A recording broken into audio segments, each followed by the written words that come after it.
The cost of housing in California is sky high, and a lot of working families are being priced out of the market. On the November ballot, the politicians are dangling a false solution under Prop 33. They say rent control is the solution. Coming up, we'll tell you why rent control doesn't work, how it actually increases the costs of rent, and what we need to do to fight back.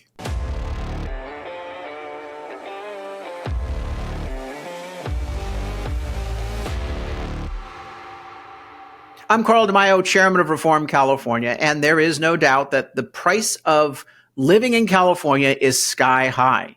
And housing costs is one of the biggest drivers of our cost of living, where people are what we call house poor. When they try to buy a home, it's so expensive, their mortgage is sky high.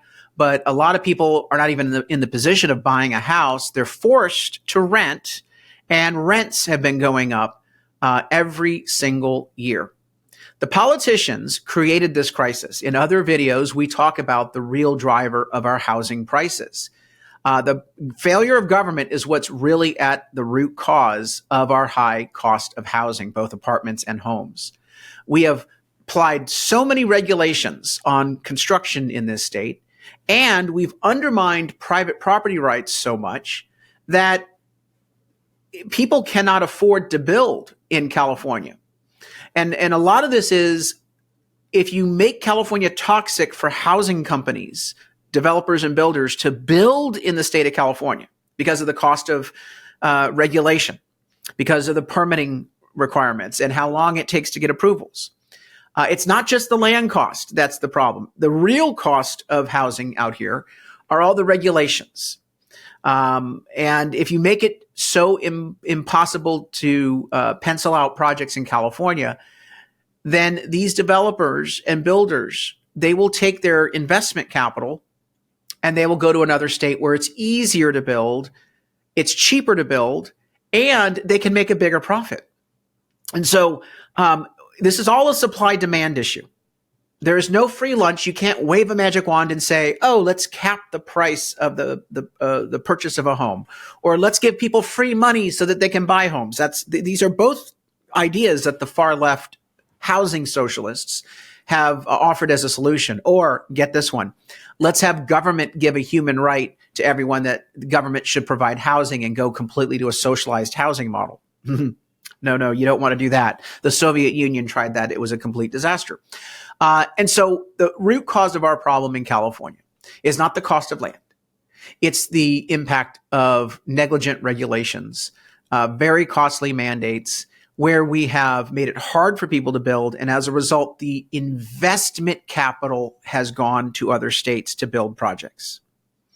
So into this dysfunctional housing market that's led to higher prices, California liberal Democrats are trying to make the problem worse with something called rent control. This is where they come along and say, hey, I hope you don't realize that I created the problem, but I will be your savior. I'm going to promise you a free lunch. Again, there is no free lunch. They say, let's do rent control. It's the landlord, the big bad landlord, is at fault for raising prices on you. The market caused the price to go up. Supply, demand, consumer demand, not enough supply equals higher prices. So when you take a look at what they're offering you, is they fundamentally are trying to suggest that you can just simply cap things, and that will have no impact on supply and no impact actually on cost. When people think about rent control, I want you to think about the two cities that have the most stringent rent control policies today in California. San Francisco and Los Angeles have the most stringent rent control mandates in the state of California. And the housing prices in those locations are sky high. And they go up higher than even the national average, or even the average in the state of California. So rent control, just on the basic promise that they're giving you that they're going to make apartment costs more affordable, these people have failed miserably. They did their little socialist experiment in San Francisco and Los Angeles. It failed miserably, but they continue to double down on their failure and say, no, now we need to do what we did in San Francisco and LA. We need to do that statewide. Let's screw everyone up. And a lot of what they're doing is, instead of just doing it statewide, they're going to local governments and convincing them that the local politicians should enact rent control ordinances. And so in the state of California, we've had at least a shield against these local rent control measures called the Costa-Hawkins Rental Housing Act of 1995. It prevents cities and counties from limiting the initial rate that landlords may charge new tenants in housing. What they're doing now is they're taking a look at other regulations that are not specifically prohibited by Costa-Hawkins, the statewide law. So Prop 33 on the ballot would basically gut any sort of Costa-Hawkins shield for landlords and allow a complete Wild West in California when it comes to various rent control restrictions. Again, making it so confusing to be a landlord and to invest in rental properties. Again, with more confusion leads to less investment. More confusion equals more risk. People take their money elsewhere. They don't want to be landlords anymore. So here's the initiative, Prop 33. Expands local government's authority to enact rent control on residential property. Rent control is proven not to work. And there are 3 reasons why rent control is bad. The first reason is the supply-demand issue. And I want to very much hammer on that, because that's what I think drives a lot of voters into being seduced by the concept of rent control. They think, oh, if we limit what landlords can charge, it's more affordable for everyone. No, it will cause rents to go higher. Here's all the economists have a consensus. And economists tend to be not conservative, okay? They tend to be either centrist or left-leaning. CNBC, rent control policies are gaining support nationwide. Again, not a surprise, because housing prices have been going up nationwide, and then politicians offer a free lunch. It's very seductive. Here's why economists still think it's a bad idea. And it goes on to talk about supply, demand, and all the various studies that are out there, and showing that the real cause is a lack of supply, and that if you deal with the supply issue, prices will moderate and even decline. Here is another story from Forbes. Ike Brannon with the Jack Kemp Foundation, and he's been doing all sorts of studies. He has an op-ed in Forbes kind of summarizing the studies. And what he basically says is that rent control may help a isolated few that are getting the rent control and can keep the apartment. But for all the other people who are trying to get apartments for the first time, their costs will continue to skyrocket much faster. It says here, a broad cap on rent increases means that many middle class and even upper middle class renters get reduced rents because of the legislation, and the proportion of benefits go to low income households and the proportion of benefits that go to low income households who are ostensible beneficiaries is low. So the very people that this is supposed to help, the working poor, very limited benefit, and that those are people who basically get into an apartment and stay in their apartment. Now that I got mine goes up by 5-7%, whatever the rent cap is. But everyone else gets screwed and can't afford it. And God forbid that some reason why you have to move out of that apartment. And a lot of people are rent controlled, but they, maybe have a 2-bedroom or 3-bedroom, and they say, well, I have to now downsize to a 1-bedroom. They decide not to. So you might be sitting in a 3-bedroom apartment at low rent, and you only need 1 bedroom. And so you're taking that off the market for other people that could use a 3-bedroom, and you should rightfully be in a 1-bedroom, but you've created this dysfunctional situation where that larger apartment that could actually house more people is being consumed by an individual under rent control, and they don't want to move. Here's more in his op-ed. Developers earn less money from their property as a result of rental price caps, have less money available to do maintenance, less incentive to spend money on their properties. So depreciation increases, which reduces the quality of existing housing. Developers faced with tangible constraints on prices and the prospect that those constraints become more constricting in the future find it less profitable to build new buildings, further reducing the supply. Another thing that's not mentioned by him, but it happens a lot, 98% of rentals are owned by people who own one or two rentals, and that's it. They're not the large corporations. And so when they find out that their rent is being capped or other restrictions are being applied to them as a landlord, like eviction moratoriums, they end up selling those properties and converting a rental into basically a single family home.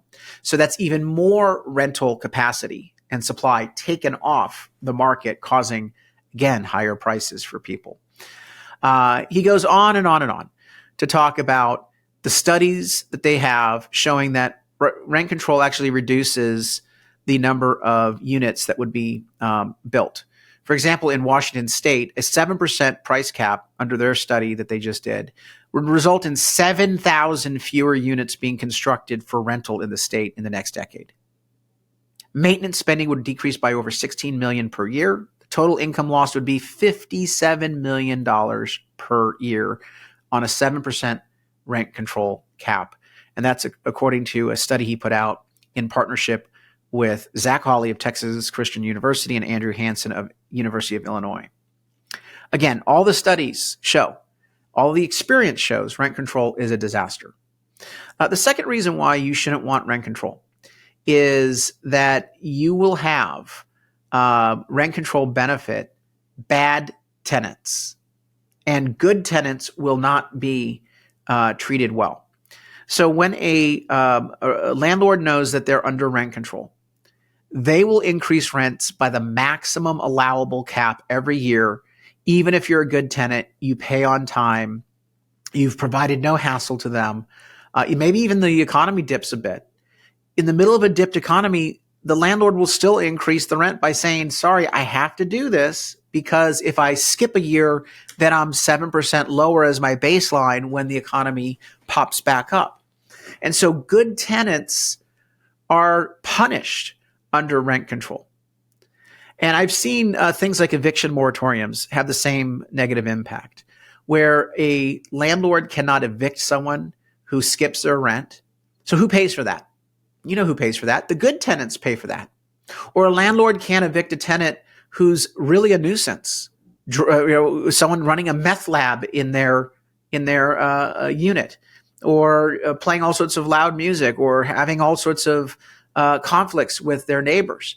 The landlord can't evict them because we have eviction moratoriums popping up consistent with this rent control ideology.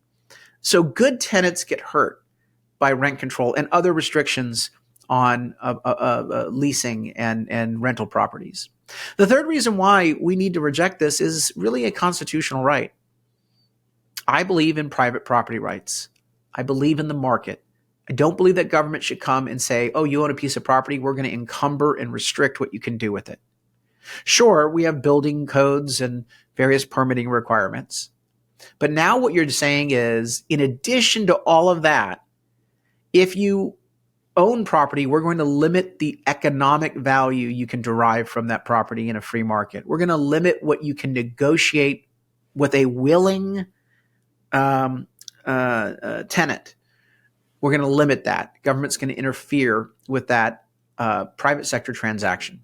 Oh, and by the way, eviction moratoriums are basically saying the courts will enforce all consumer laws, all contracts, commercial contracts, except for your private property rights. Contracts dealing with private property rights are not being enforced because you have the eviction moratoriums. So those are the three reasons. Number one, it increases the cost of housing for everyone, with the exception of a few.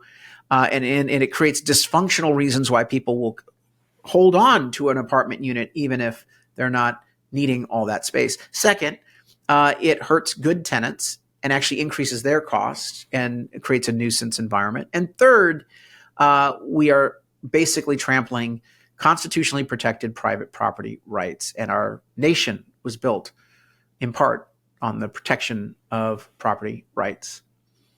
At Reform California, we're leading the campaign to urge a no vote on Prop 33, protect property rights. But I really hope that you can educate others that could be seduced by rent control, think it's a nice idea, a little relief for people. You need to share this video with them so that they understand that it's not a free lunch. It actually hurts the very people that the politicians say that they're going to help. What you can do to help this campaign, go on to the website reformcalifornia.org and chip in a contribution right now to our ballot measure fund, reformcalifornia.org. Also, sign up to get our plain English voter guide. The ballots will be arriving in a matter of a few weeks. So please sign up at the bottom of our website, first name, last name, email, phone, and zip code to get our plain English voter guide on both the state measures as well as your local measures. Politicians put deceptive titles on the ballot. We give you the plain English. Also, we are endorsing candidates for offices from judge to school board all the way up to the U.S. Senate and beyond. We need your help to get the voter guide out into the hands of voters before they cast their ballots. It's the best way for us to tip the scales in California and restore some sanity.